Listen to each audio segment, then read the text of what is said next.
Sejam bem-vindos ao canal Reflexões Católicas.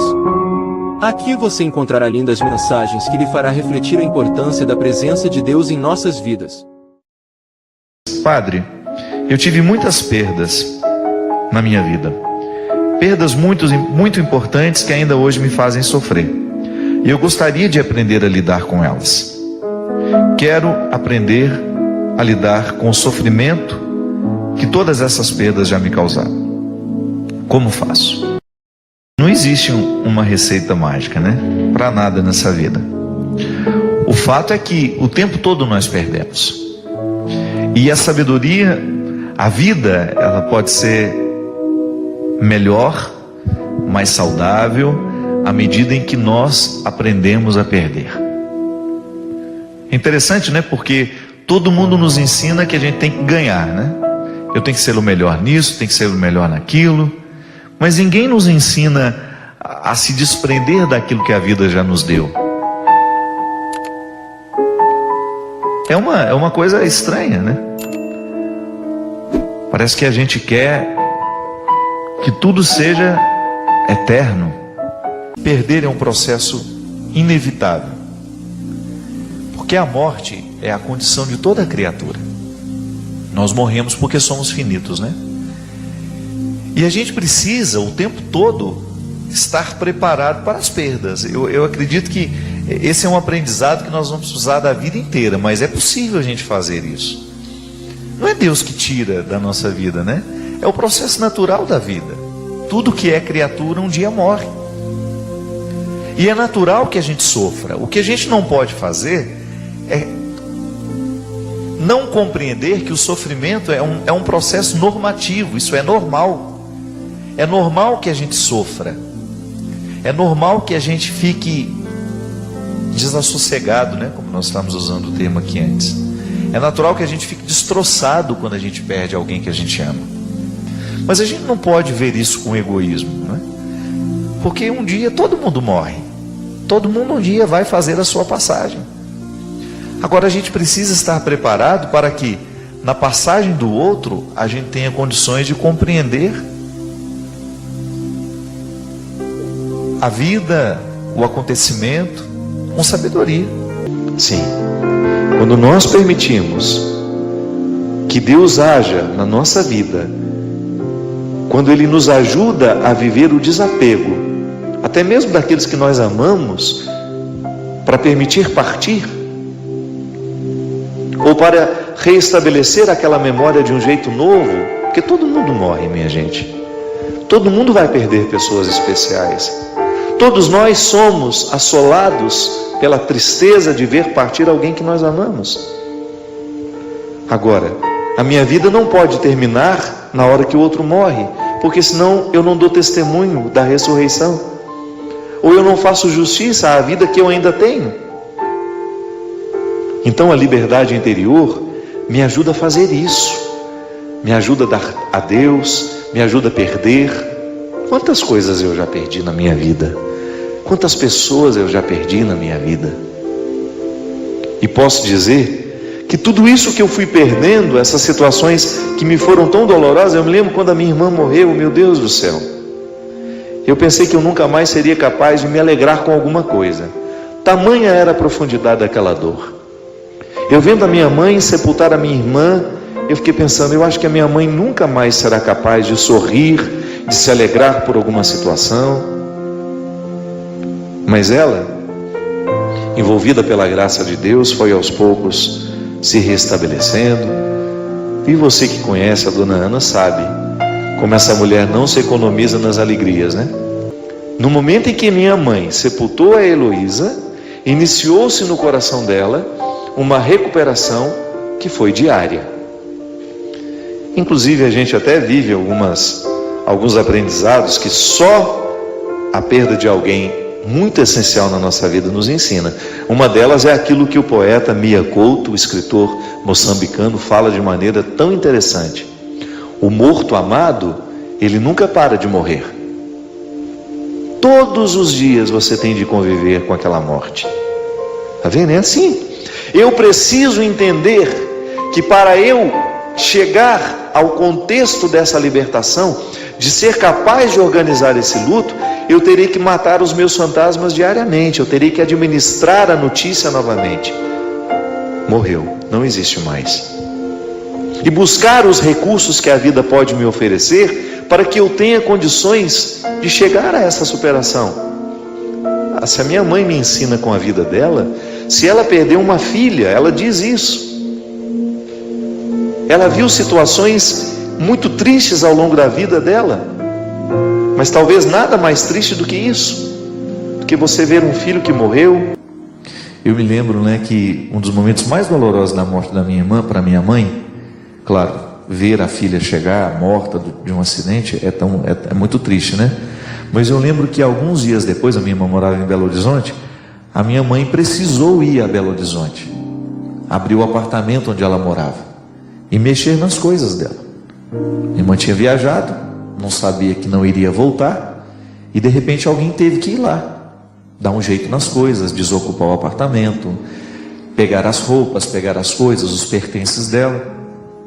Agora você imagina, uma mulher, a minha mãe, eu me lembro direitinho, ela olhou para todos nós, ela disse assim: alguém vai comigo? E nós não tivemos coragem de ir. E ela foi. E eu me lembro que foi um dos relatos mais bonitos que eu ouvi da minha mãe, assim, de quando ela começou a abrir o guarda-roupa e pegar cada peça de roupa e colocando dentro da mala, e depois chegar na minha casa com aquelas malas, com aquelas coisas. Ela encontrou uns bilhetes da minha irmã, sabe, pregado na geladeira, assim, coisa de quem não sabe que não vai voltar, E o quanto que isso deve ter sido agudo para minha mãe, o quanto que isso deve ter sido doloroso, Mas a minha mãe superou porque ela fez a coisa na hora certa, Você já imaginou se esse apartamento estivesse preservado até hoje? Se a gente ainda estivesse com esse peso dentro do coração, a gente tem que ir lá retirar as coisas de Heloísa. Se a gente tivesse continuado adiando esse momento, como é que a gente iria fazer? A dor perdura, Diferente do processo de você sofrer tudo o que tem que sofrer e começar a viver o processo da ressurreição. Então eu vou lá, enfrento a situação, mas aí de alguma maneira eu começo a cicatrizar a ferida. Não posso colocar só um band-aidzinho sobre uma ferida que está infeccionada, eu tenho que curar a infecção. E muitas vezes, se eu mantenho o ambiente do morto intacto, eu acabo colocando um band-aid sobre uma ferida infeccionada. Eu particularmente penso, minha gente, que quanto mais a gente busca, logo após a morte, logo após a perda, recomeçar a vida e dar o andamento para as coisas, eu sei que é sempre difícil, mas quanto mais a gente se empenha para a gente poder voltar à vida ao normal, maior será a nossa capacidade de superar a dor. Não é que a gente vai deixar de amar a pessoa, não é que ela vai esquecê-la, não é que a gente vai esquecê-la, mas a gente vai colocar a vida no lugar. É como colocar a vida nos trilhos, O trem descarrilhou, o momento da morte é como se o trem tivesse descarrilhado, mas depois a gente começa a reorganizar, coloca as coisas no lugar e vamos. Eu acho que uma sabedoria que Deus pode nos dar e que a gente precisa pedir, porque às vezes a gente reza pelo motivo errado, pedindo a coisa errada, é que Ele nos dê a sabedoria de perder do jeito certo.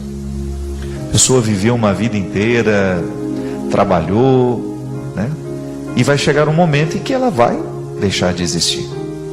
Então a gente só precisa corrigir. Não é que Deus tira de nós, é que a vida tem um processo normativo. É natural que as pessoas vão embora, é natural que a gente chegue um dia e que um dia a gente vai embora.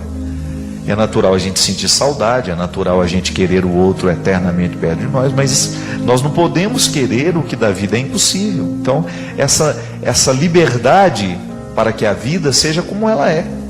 Porque eu tenho certeza que se o outro tivesse o poder de nos dizer alguma coisa, porque eu não acredito nisso, pode ser que você acredite, eu não. Se eu tivesse o poder de me comunicar com os mortos, o que eu iria escutar de uma pessoa que me ama e que me vê sofrendo?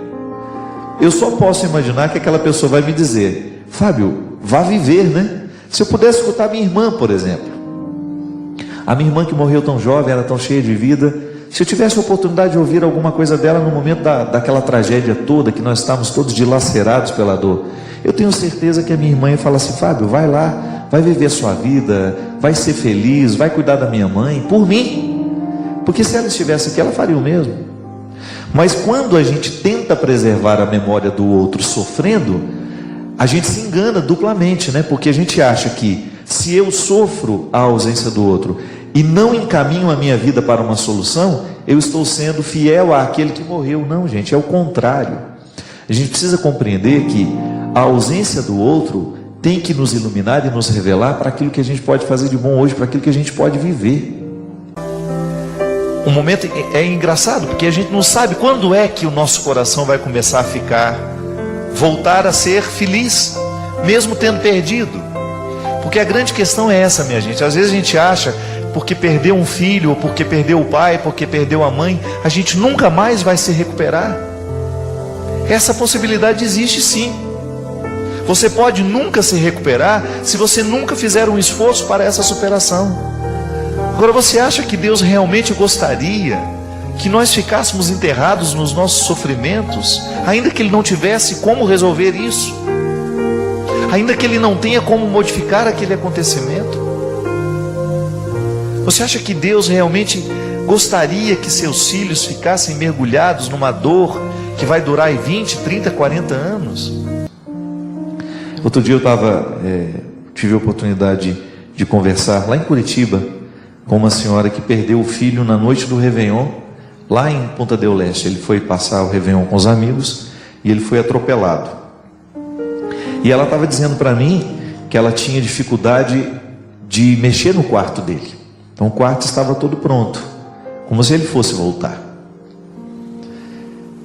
E eu achei interessante porque no relato da dor daquela senhora, ela tinha dificuldade de voltar a sorrir, ela tinha dificuldade de fazer as comidas que o menino gostava, e que, por exemplo, a família tinha uma tradição de fazer o churrasco todo domingo em família. Ela nunca mais permitiu que o churrasco fosse feito, porque é uma maneira de preservar o filho. É como se ela estivesse querendo dizer que, não fazendo o churrasco, a gente demonstra a nossa tristeza. É como se a alegria do reencontro pudesse ser uma afronta à morte do filho. Que isso é um jeito que a gente tem de resguardar a pessoa, né? É como se nós disséssemos para nós mesmos: eu nunca mais vou ser feliz em honra a você. Eu vou preservar a sua memória assim, mantendo a minha tristeza. Isso é muito injusto, né? E lá no caso daquela senhora, ela não mexeu mais no quarto do filho. Então ela tentou preservar o filho, mas tentou preservar de um jeito errado, com todo respeito à dor que ela sente, né? E eu disse isso para ela: a senhora aos poucos vai ter que ter coragem de abrir aquele guarda-roupa, vai ter que ter coragem de tocar naquelas roupas, vai ter que ter coragem de doá-las. Guardar o guarda-roupa do seu filho intacto não traz ele de volta, mas é um jeito mórbido de você continuar sofrendo. Esse quarto pode voltar a ter vida, não é? Eu não posso fazer daquele quarto lugar assombrado da minha vida, da minha casa. Eu não estou dizendo de assombração de espírito, não, estou dizendo do significado triste que ele passa a ter para casa, porque ele contagia todo mundo. Às vezes a mãe, na tentativa de resguardar a memória do filho, ela acaba prejudicando a família inteira, por não ser capaz de organizar o luto que ela está vivendo. Ela deixa de amar os filhos que estão ali. Por quê? Ela acaba se prendendo demais à dor que sente, e não olha para os filhos que ficaram, não olha para o marido que ficou, não olha para o pai dela que ela ainda tem. Então, ao não resolver o luto do filho, ela acaba esparramando o sofrimento para a casa toda. E isso é muito desastroso, porque aí a gente continua morrendo, né? A gente não supera, né? E às vezes esse momento de luta e de dor, ele é muito importante que a gente olhe para ele assim: eu não tenho como trazer meu filho de volta, mas então eu vou fazer o mínimo que eu posso fazer hoje. E tem que ser um pouquinho cada dia, gente. A gente também não pode se violentar. Eu disse isso para aquela senhora. Eu falei: olha, respeite o seu tempo de tristeza, só fique atento para que este tempo não passe a ser a vida inteira. Ela era uma mulher dinâmica, trabalhava. Eu falei: volte a trabalhar, aos poucos, não precisa ser o dia inteiro, mas saia da casa da senhora, ainda que seja para ficar, eles têm uma livraria lá em Curitiba, saia para ficar um pouquinho na livraria, dê ao seu coração essa oportunidade de começar a vencer a morte do seu menino. E o momento que eu arranquei um sorriso dela foi ele, né? Ele era um menino feliz, e ela sorriu, padre, muito feliz, um menino que não tinha tempo ruim com ele. Falei, pronto, começa a partir disso. A senhora acha que o filho da senhora está feliz em saber que a senhora está mergulhada numa depressão por causa da morte dele? Não pode ser assim. É igual perder alguém de acidente, né? Eu não acredito, mas de jeito nenhum, que Deus quer a morte por acidente. O que acontece é que nas nossas escolhas, muitas vezes, nós antecipamos o acontecimento por falta de prudência. Já falamos tantas vezes sobre isso aqui, né? Nós vamos morrer, todos nós vamos passar pela experiência da morte, e vamos morrer antes do tempo se a gente não cuidar da nossa saúde, e vamos morrer antes do tempo se a gente abusar da velocidade, e vamos morrer antes do tempo quando a gente negligencia, quando a gente entra nos vícios. Agora, tudo passa pela experiência da escolha. Isso é uma coisa que nós precisamos entender e precisamos correr atrás desse aprendizado, porque durante muito tempo a gente jogou a culpa nas costas de Deus e a gente se eximiu de todas as responsabilidades. E aí? Mas e quando acontece? Acontece uma tragédia na nossa vida, perdi um filho, padre. Por que é tão sofrido para esses familiares enfrentar essa situação? Porque não tem um sepultamento. Quando você fica nessa espera dolorosa, né? Porque você não tem o ritual da morte nos ajuda a viver o processo do luto. Por isso que é importante. Muitas vezes, eu lembro quando a gente era criança, né, e morria algum parente da gente, e não deixavam as crianças olharem o morto, né? Mas até isso é importante. É preciso a gente ter o contato com essa realidade dura e crua, para que a gente possa começar a organizar o processo do luto. Porque perder não é fácil. Ver o outro ir embora da nossa vida não é fácil. Neste caso do acidente do avião, eles não têm essa concretização da morte, né? Recebe uma notícia, mas aquilo fica eternamente na cabeça, porque não houve o processo do sepultamento, do adeus, aquela coisa que é tão natural no processo humano. Eu particularmente não gosto, não. Eu acho que é muito doloroso aquilo, né? O velório é uma coisa extremamente desgastante para a família, mas ele é muito necessário para muita gente. Eu tenho acompanhado, né? Acompanho muita gente, tenho tido a oportunidade de ver de perto como a perda pode retirar da pessoa a capacidade de viver, de querer o futuro, né? Engraçado como tantas vezes as perdas nos retiram a capacidade de querer o futuro. É como se não houvesse mais a possibilidade de nada bom acontecer. Isso é uma ingratidão, né? É injusto isso. Toda vez que a gente não se permite ver um futuro bom, a gente está sendo injusto com a gente. Gente, é duro demais. Eu sei que é duro. É muito triste a gente ter que conviver com essas rupturas. Mas a gente não tem o que fazer. A gente não tem como mudar a vida. Agora, o que nós podemos fazer para que esse momento seja mais suportável? Né? Alguma coisa ficou. Alguma coisa nos resta. Não nos foi retirado tudo. Aí a velha história do início do programa. A gente tem que ser guerreiro e a gente tem que ser menino. Mostrar a fragilidade, ser simples na maneira de lidar com o que sofre, com o sentimento que tem. Mas também a gente precisa ter esta coragem de empunhar as armas que nos restaram para que a gente possa vencer a batalha. Porque senão a gente vai ser sufocado pelo momento. E às vezes o sufoco do momento, nessa dor aguda que muitas vezes nós vivemos e nós enfrentamos, a gente acaba perdendo a sabedoria de como continuar a vida.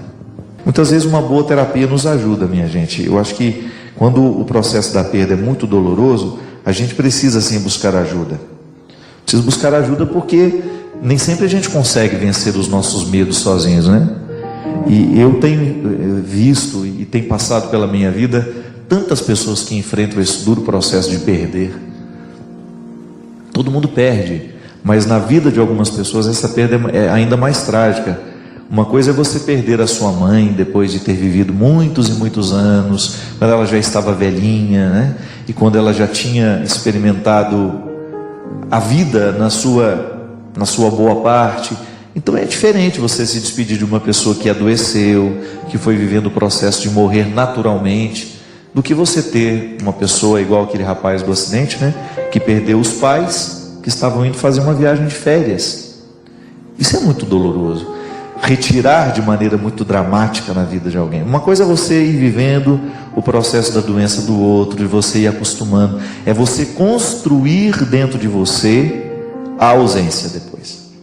Mesmo assim ainda é doloroso, mas é pior quando você tem essa ruptura abrupta. Quando a pessoa saiu, está bem, fechou a porta e de repente você recebe a notícia que ela não existe mais. Então sempre que nós passamos por essas situações, é preciso que a gente busque ajuda, e às vezes a gente não consegue superar sozinho. É preciso a gente viver um processo terapêutico que nos ajude a recolocar as coisas no lugar. Aliás, eu gostaria de mandar um grande abraço a um casal que eu conheci lá de Fortaleza. Na verdade, eles não são de Fortaleza. É a dona Socorro e o seu Oswaldo. Vivi uma experiência tão bonita com esse casal. Eu encontrei com eles no momento do retiro, não porque foi muito corrido, mas eu encontrei com eles lá numa parada do Mar Morto, por acaso. Eles estavam lá. E a dona Socorro, uma mulher chorando o tempo todo, falando para mim assim: Padre Fábio, eu perdi um filho de acidente e eu vim com o meu marido nessa excursão porque a gente tinha o desejo muito de encontrar o Senhor e de agradecer pelo bem que o Senhor faz na nossa vida. E aí começou a contar a história, o acontecimento, e eu achei interessante porque ela virou e falou assim: desde que o meu filho morreu, nem o meu marido nem eu conseguimos mais falar o nome dele. A gente sempre fala o nosso filho que morreu. E aí eu escutei aquela história toda, e aí eu perguntei para ela: mas como é que chamava o filho da senhora? Aí ela me olhou assim assustada, como se estivesse buscando uma palavra, um nome que estava enterrado, sabe? Há muito tempo dentro dela. Tinha um ano e meio que esse rapaz morreu. E ela puxou e falou: Oswaldo Júnior. E começou a chorar muito. E à medida que ela chorava, ela repetia o nome dele: Oswaldo Júnior. Oswaldo Júnior foi dizendo. Eu abracei aquela senhora e chorei também naquela hora. Ela falou: eu estou conseguindo, padre, eu estou conseguindo falar o nome dele.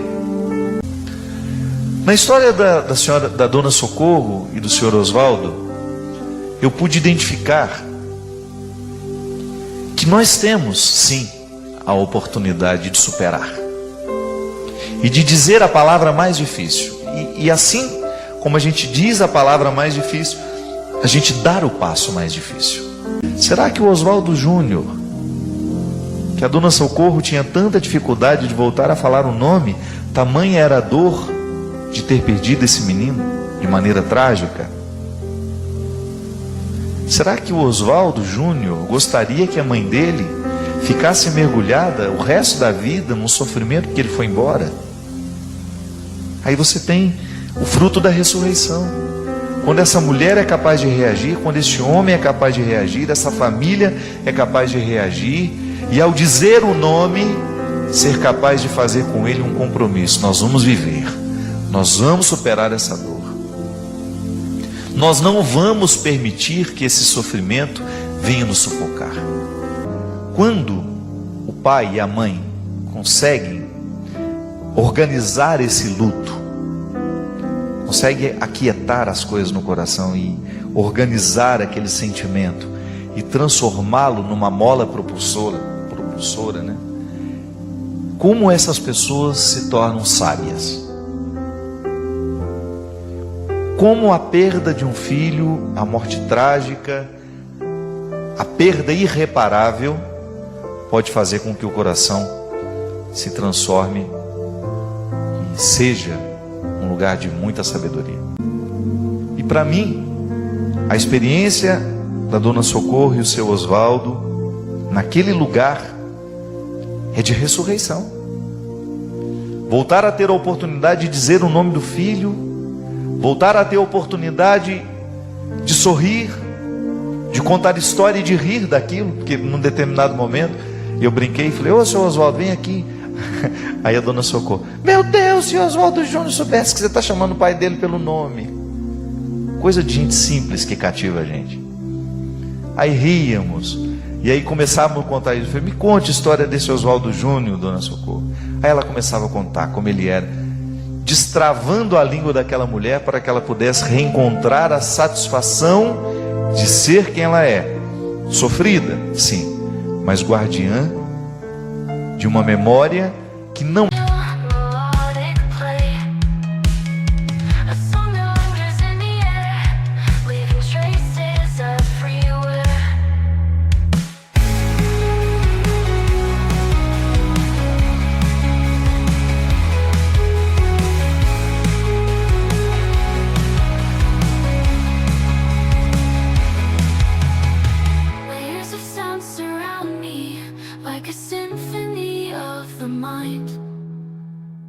an art rock masterpiece unfolding in a melody so kind.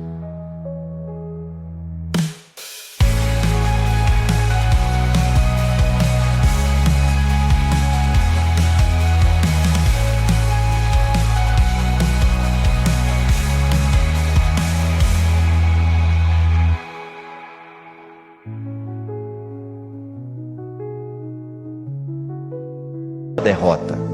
Transformar a memória do filho não como um instrumental de derrota, de fracasso, mas como instrumental de vitória.